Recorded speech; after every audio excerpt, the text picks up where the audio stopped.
I'm going to move fast into welcoming on stage with me two amazing, amazing women. We are so lucky to have them. So right next to me, Michelle Pusateri at Nana Joe's Granola. If I can say three things, Nana Joe's Granola. Yep, and there's some of it in the goodie bag for later. Amazing entrepreneur. And then next to her, Janet Lamkin from United. Let me find my card so I can give them a real introduction. So Janet is the SVP of Marketing Community Innovation at United Airlines, where she focuses on building customer loyalty in local markets, overseeing global sponsorships, and leveraging partnerships to better serve United customers. Janet recently concluded a 2-year term as the chair of the Bay Area Council, the first woman to hold that position, and the San Francisco Business Times has recognized Janet as one of the 100 most influential businesswomen in the Bay Area for 8 consecutive years. So you need to get to know her. She's been a champion of diversity, inclusion, and women's leadership throughout her career. And United Airlines has been an amazing champion of Ladies Who Launch and are critical sponsors of the work we do to make these events available to all of you and our grant program. So more on that in just a moment. Thank you, Janet, for being with us. And as I said, Michelle right next to me, Nana Joe's Granola. I'm going to keep saying those 3 words. After graduating from the Culinary Institute of America in 2002, Michelle moved to San Francisco, where she worked as a pastry cook at the Fairmont Hotel, the Four Seasons Hotel, Nopa, and Nopalito, before starting Nana Joe's Granola in 2010. She's grown Nana Joe's into a multi-million-dollar company that focuses on her core values of community before profit and product integrity. Nana Joe's is dedicated to the well-being of their community, providing living wages, internships, and entrepreneurial mentorship.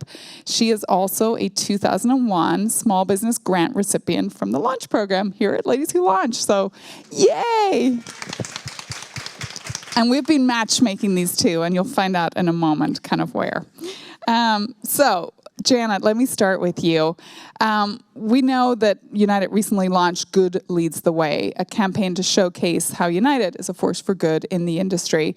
Can you talk a little bit about how United, as a global corporation, really kind of supports employees, customers, communities, and achieves impact at a local level? Because sometimes when you're global, it can be hard to see how you're acting local with a local business. Absolutely. And you're exactly right. We are a global business, and we compete and we provide our service at a very global level. And at that level, a lot of the issues that we're involved in are what I would term as global issues. Sustainability, we're a leader in sustainability, which in our industry is not easy to do because it is a challenging industry, but we are working to really create new technologies so that we can get greater sustainability. And then what my team does is actually look at the local level and figure out what is the issue on the ground that's affecting that community the most. And for example, here in the Bay Area during COVID, it was small businesses were hurting the very most. Everybody obviously was, but small businesses, which is so much of why we wanted to partner with Ladies Who Launch and a few other organizations to really assist small business. So I feel like there's an air game and a ground game at United. My team does the ground game, which is to really assess what's happening locally. Yeah, that's a good metaphor for an airline company. I love it. And we've loved just seeing how you come alive for the local community. So thank you for that. Michelle, community is a really big word in your organization too.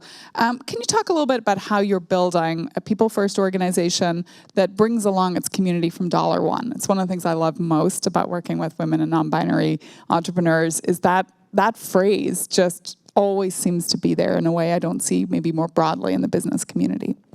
Yeah, sure. I think for us, supporting our community and building a facility in the Dog Patch area was huge for us because I've always had this idea and thought that if you're going to build a business in a community, you need to include your community in that business. You can't just build it and then not include the folks around you, which included hiring people that were already in the building who needed a second job or hiring people around the area. And Community Before Profit really started with just really looking at, we want to support our employees and we want to support the folks around us. And it's not just about that bottom dollar, that is the health of our business. I think the health of your business is much more than just your financial health. And I think that's where the Community Before Profit comes in.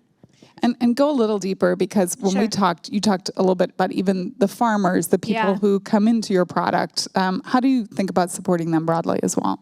Yeah, sure. So we recently started doing like sustainability questions for all of our vendors, and like really starting to look at like, where are we getting our products from? Do they have the same values that we have?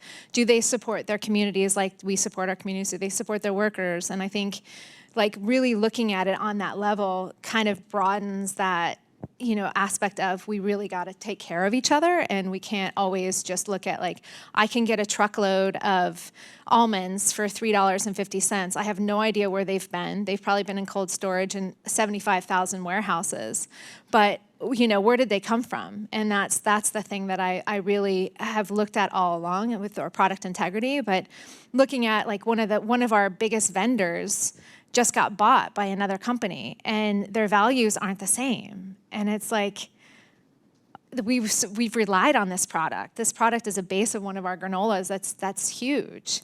And so now I have to start digging a little bit deeper and looking for companies and farms and farmers that really support our mission. And it's hard, but it's something that we have to do. If we have to pay a little bit more, and it turns out we don't, we're actually going to be paying less. So that's one good plus. But it's also like supporting regenerative agriculture and looking a little bit further than we've already looked with being certified organic.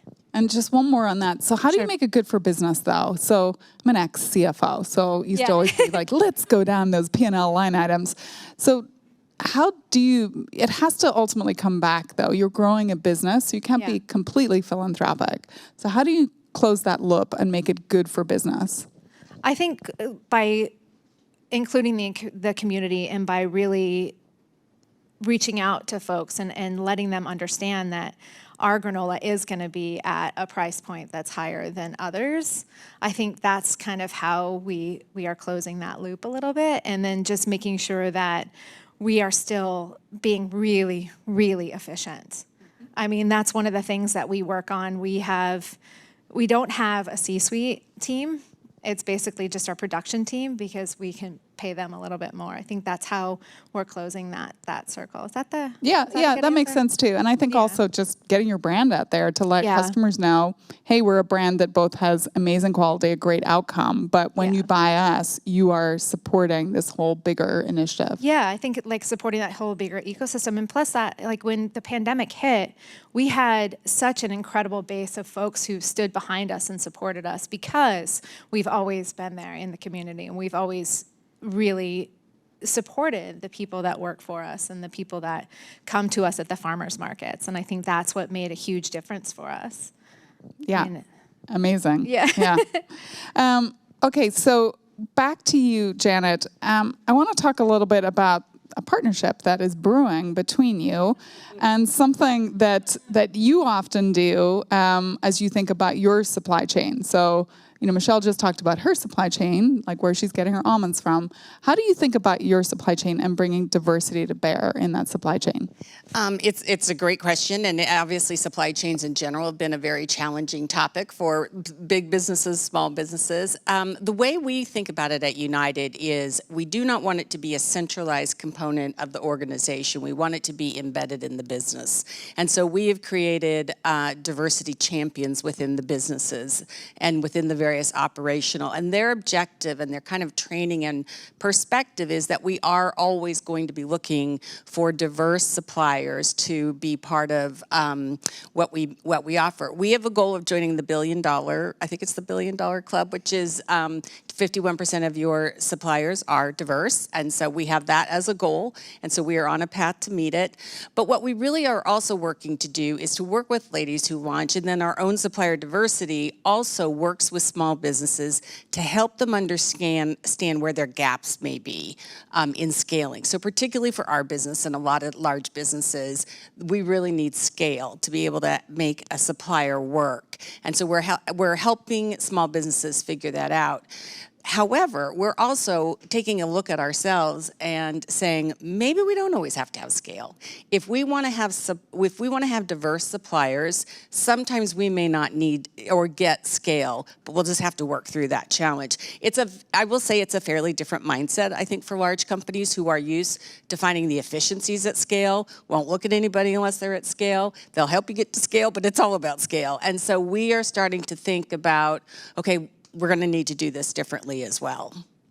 So what we are excited about is that potentially Nana Joe's Granola is going to end up in the United Lounge here in SFO. Yeah. So if you didn't already have every reason to fly United, you'll now be flying United, right? And getting there early and having granola for lunch, because that's how I like to roll, and supper, and every other meal. Michelle, talk a little bit about how you get into a supply chain like this. So it could be with United, things like certification, paperwork. I know that you went through the Walmart, what's it called? The Open call, thank you. We did a whole webinar on that if you all are interested. So you talked to Sam's Club and Walmart. So, if you're sitting in the audience and you're like, that sounds great, how do I do that? Or, oh my God, I could never do that. That sounds terrifying. It might kill my business. Talk people through just at a tactical level, what happens as you get into these diverse supply chains?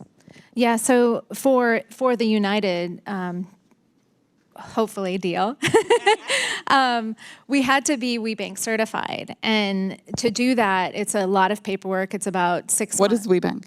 It's... You don't have to say what the initials stand for, but what is broadly speaking? It's a certification, like a women-owned certification. And so we had to fill out a whole bunch of paperwork and wait about 6 months to get through the process. I don't know how long it took you. It takes 6 to 9 months to actually get the certification. But once we got it, it opens up a lot of doors. I mean, you can get government contracts. You can potentially work with United. It's a lot of work, but it's very much worth it. I think some of the certifications are really hard to get, like organic certification, it took us over 4 years to get, but I think it's very much worth it. It's worth it for people looking at your product and understanding and knowing that you are organic and that there's, they can trust the product for that, so. And talk a little bit about the Walmart opportunity. Why did you do that? And what do you think you're going to wade in or not this year? Like, how are you thinking? Not this year, for sure, for the Walmart opportunity, but it was just an open call, and I was asked to come because of Ladies Who Launch to be in that open call. And it was a really great experience to go and to see on that level where I would need to be able to be on the shelves in Walmart, price point, distribution, all of that stuff, and being able to talk to the folks at Walmart and ask them the questions that I needed to ask, like, what do I need to do? What does my trade spend need to be in Walmart? Like, how much extra, if it's 45% margin that I need for trade spend for most stores, what do I need for Walmart? Because there's a lot of different promos that you have to do for it. And that was like an incredible experience going there. And just. Did you go to Bentonville? Or where did you get? Wow. I did. I found out they don't have sidewalks, so you can't really walk anywhere, but it was really fun. That webinar opened my eyes too, because I've never been a supplier to Walmart, but about the fact that I think what you were saying, Janet, of you don't always have to be at scale. Like I should know straight off the top of my head how many stores a Walmart has, but I think they have 2,045. And then when you get into the Walmart, like the little mini marts, even bigger, you don't need to be supplying 2,000 plus stores. Right, a lot of suppliers a lot of bigger companies now are starting to make it a little bit more regional, for example. And it goes back even to consumer preference, right? Consumer wants to shop local. They like the idea of a local brand, and you can't really be a local brand if you're supplying an entire nation. So I would kind of say to folks thinking about it, go do some exploration. You might be surprised. And as Michelle is pointing out here, often just going and having that meeting, you'll learn so much. That you can take into other parts of your business. Yeah, you open doors. When you go to meetings that you're not quite ready for, you open doors because you're getting to know these people and you're asking the right questions, and it's education, and it's sometimes can be really fun. Yeah. And you never know where they're going to show up as well. Remember, the person on the other side may shift companies too, and they bring that great idea with them. So don't back down. For our virtual summit on Friday, we may have done some pre-recording. Don't tell anyone. But someone said the action to say yes to something this week that you're maybe not super comfortable with, but just say yes to something. So with that, I'm actually going to pivot to both of you, less as United and Nana Joe's Granola, and more as individuals, right? We're going through an incredibly intense moment as business people. Just when we all kind of needed a break, right? We just had a global pandemic, and then we went through a lot of social unrest, and now when we should all be getting back out and leading our best lives and, doing revenge travel, we're facing a world recession. Yay, go us. How are you as business leaders leading right now? What's your advice to folks listening or sitting in the audience? I'll take a stab at this, because this is something I have thought a lot about, because there have been moments where I've thought, I'm done in terms of resilience. It's all gone. And so what I have done, and I actually have talked to a few colleagues, a few friends, and gotten advice. What really gets me going is spending time with our employees, and particularly our women employees, and talking with them about their journey, their career, their skills, and really investing in them personally. I find that really restores my resilience. It gives me hope. It connects, community in such a meaningful way. I think everybody probably has their drivers of how they do that. I mean, I'd love to go sit on a beach, and I'm sure that would do a lot of good too. But to your point, things are busy right now, and it's not easy to do that. So just investing in young women, particularly at the company, is what helps me keep going and just keep pushing through. Michelle, what about you? I think for me, it's this. I mean, it's being in groups like this. It's talking with peers. It's going out to eat with peers and just really talking with other entrepreneurs. Inside Nana Joe's Granola, the biggest shift and change I think I've seen this year for us is just like really working on our efficiencies and working with the team a lot more than I ever have of how can we make this better, and really starting to trust the team to help me figure out those efficiencies in a way that I don't think I've ever given up that control. So kind of just letting go of that control a little bit and really trusting the folks that are supporting Nana Joe's and are on the production floor day in and day out. And I think one of the other things that I will say is just like, for me personally, taking that time for myself every morning where I have like an hour to an hour and a half just to myself of like getting up, working out, I'll journal, and that grounds me so I'm not so frantic, because everything is so frantic right now. And having that time to breathe right when I wake up is so important, because all I want to do is like throw on my running shoes and just like run through the streets screaming, why is this happening? But I know that it's like I've got to get grounded. I've got to meditate. I've got to do the things that I do to get me back to where I need to be to be a good leader.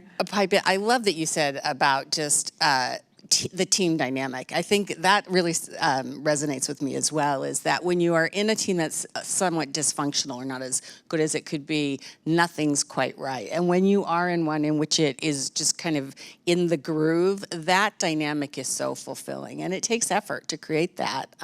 But that is really great. Yeah. I mean, it does take a lot of effort and a lot of learning and a lot of humility. Like, wow, I really said that, We are all learning a lot about ourselves in this environment. Yeah. I just came from a meeting where I was talking about the pessimism that we can all get into. And I don't know if you all know the 3 Ps of pessimism, but I think it's worth a moment. Like, one is that it's never going to end, that effectively this is permanent. So you get in your brain permanence, but we're in an economic cycle. And there's a reason it's called an economic cycle, right? It looks like this. And, we're somewhere coming down this. I don't know where this ends, but we're on this. But we will do this too. So permanence, not getting too, and I think for those of us with younger workforces, they have not lived necessarily as a worker in a workforce that has gone through a downtick economic cycle, because the COVID recession lasted for 32 days, just to put it in perspective, like from a true technical market definition. The second P is this idea of pervasiveness, that everything is going wrong. And again, that's just not true. There's beautiful things happening around our businesses. I love that you both went to your well of like what gives you resilience. For me, it's a night like this, so I agree. And then the third is personal, that you personally are failing. It's on you if you had done this thing. And I do think as a leader, you have to say, I screwed up, like absolutely on me, right? Because in the end, it all does ladder up, that if the thing didn't happen. But I think if you're kind of aware of the 3 Ps, it helps you shift it to like, I don't know what the 3 O's of optimism are. You can all help me come up with them. I can't think of an alcoholic drink that begins with O right now, but there's got to be one, like Ozo, yeah, which is awful. But anyways, I don't know. I'll come up with something. But yeah, just remembering that. Okay, so I'm going to round us out. We talked about what's this one piece of advice that you give the community, but what's the piece of advice? And then with that, what's one action you want them to take, preferably this week? So it should be something easy, and everybody get out your pen and paper or your phone and type that down. Okay, so who wants to go first? Advice and then action. I'll go first. The advice I would say is, continue to engage with your colleagues and build relationships. I think it's really build relationships. Time and again throughout my career, I have fallen back on the fact that I had found the relationship, like you said, go to Walmart, get to know the person, build the relationship. So building relationships, because business at the end of the day so often is about relationships. And so I think the one action I would say related to that is go find a new relationship this week. I do love that. Wow, how do I follow? I think like for me, for action, I think just getting out there. I mean, I think the biggest thing, like you said, is community, is like never ever turn down something that you think might actually have potential, and always, always, always play nice. Like it's not a competition. Play nice with your fellow people, because maybe one day you'll need something from them. So I think my gosh, I'm stumbling. My action probably is going to be to step outside of your box and reach out to somebody that you've met recently that might be a potential help to your business. And even though you might be a little bit scared or like, why would I reach out to them? Figure out something to reach out to them for, and reach out and say, hey, I saw you on this panel and I'd really love to know how you do this. Or with me, it's like Michael Funk, reaching out to him. He's the founder of UNFI, and I recently met him and I reached out to him, and now we have this whole conversation. He's the one who found my almond person. So like those are really important relationships that you need to nurture. And like I said, play nice. We're all in this together. Even though it's a competition sometimes and you're a competitor, play nice. I love that. Yeah, be kind. I'm not going to, because you'll be sick of me by the end of the evening, but there was just something I heard in both of these women, which is something that often, I'm going to be terribly stereotypical, but often you find women don't do incredibly well, which is leveraging their network. Women are actually quite good at building networks, but leveraging them. And it comes from this feeling of, you won't do a favor for me, or I wouldn't ask you to do a favor for me until I've done a favor for you. And men, yeah, hell yeah, right, sister? And men don't think that way. They actually just look at it as it's a long game. Of course, when you need help, I'll be there for you, but I need help right now, so I'm not going to try to sequence this. And there's actually a whole effect called the Benjamin Franklin effect. Of course, it's named after a man. Probably a woman thought it up. Good old Ben Franklin stuck his name on it.